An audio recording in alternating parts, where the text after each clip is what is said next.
Well, when a horse moves to the turf, basically there's no certainty about whether he's going to like it or not. And there are some indicators to give you some probabilities about whether he will, but there's no certainty at all. The first thing you look at, of course, is the breeding.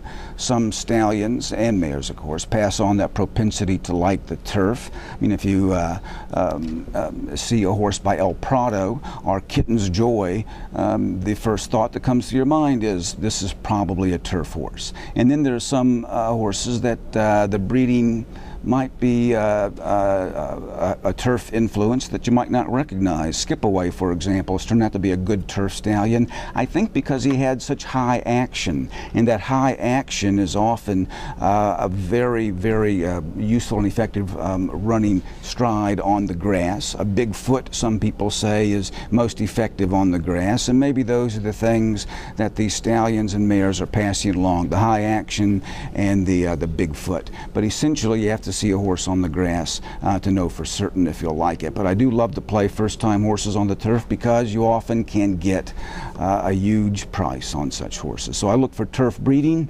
and I look for trainers who have a talent for uncovering those horses. Roger Atfield, for example, Jonathan Shepard, just circle him when he's on the turf.